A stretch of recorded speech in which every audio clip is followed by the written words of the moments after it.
Hey, I'm Jay Thomas from Jay Thomas Auto, and welcome back to the Swap Shop. I got Tyson here with me. Howdy. Hi. Thanks for coming on again, Tyson. This is going to be fun. We're going to take a look at what's new at the Swap Shop because we've got a couple projects on the go. I guess there's 4 in here. There's still a couple we're waiting for parts on, so we're going to wait for updates on that yet. Some slow progress, but we're still waiting. But hey, we've been told of some dates, some stuff's supposed to arrive, so that is positive news, right? We're moving forward. Exactly.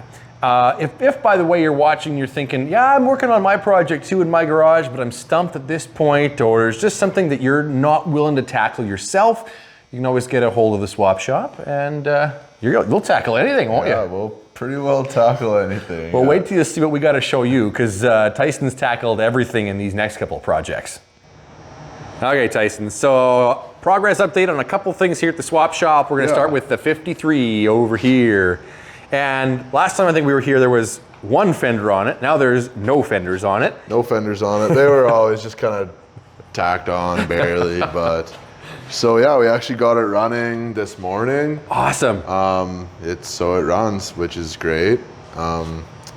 We're obviously unable to drive it to start shaking it down. But yeah, right now we're just working on getting the brake system buttoned up. We have to run all new lines and basically assemble this nice Willwood system. Yep. So we're doing that. The diff needs to get built, and then a drive shaft, and that's pretty much the extent of what we'll be doing with this. We'll be putting gauges in as well. Yep. And maybe more, but for now that's what we're doing. Awesome. Yeah. So, yeah, it's really exciting to hear this one run. It's been a bit of a it's been a while we've been working on it, so it's always exciting to have them run it. But I mean, if you haven't seen the videos from before, this is all custom back here, fuel cell back there. So that diff that's in there is staying, coming out, going? It's staying. It just needs, it doesn't have a ring gear in the third member, so it just needs a ring gear. So it's kind of a long story, but the guy who owns the truck is sending it to a diff shop in Arizona, so it's a bit of a runaround, but it's on the way. It's doing what we got to do to make it happen. So cool. Yeah, so it's pretty exciting. This will be a really sweet truck when it's all done. It will. I know we've said it before, but I hope the owner keeps the patina. That's sort of like, it's sort of California, Nevada patina, because you don't get that here where it just rusts slightly and the paint fades out like that. You really don't, yeah. You know, most of the trucks that are this old, in the bush, really end up with a ton of rust in the bottom. The patina just ends up being tinfoil, rotten, whatever. I don't know. It's, nothingness. Exactly. It just disintegrates. So that's pretty sweet.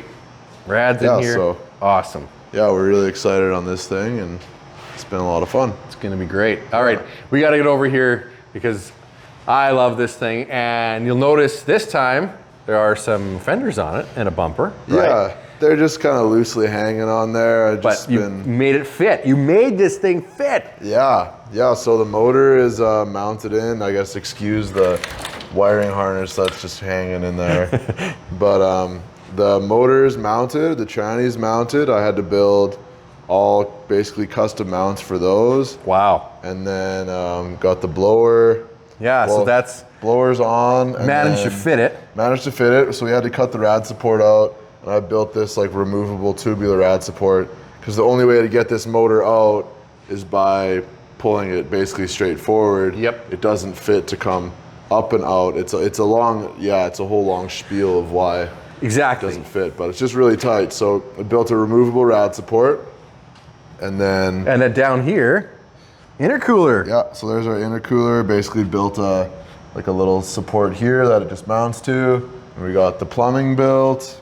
And then she goes back up in there, and then up in here, and then just like that. The intake. Sweet. Yeah. Accessories are on now. Accessories are on. That's awesome. Wow. Yeah, so it's really coming together. So we're waiting on a rad, which I think is going to be here Monday. Custom shape rad. Yep. Yeah. And if we kind of look from this side, you actually are going to get the rad in there and get it to fit behind the grill. It ends up being, I made like a cardboard piece the same size of the rad we're getting, and it ends up coming to like Like it's super tight, but it ends up we'll just be able to sneak it behind the grill. So awesome. How about the hood?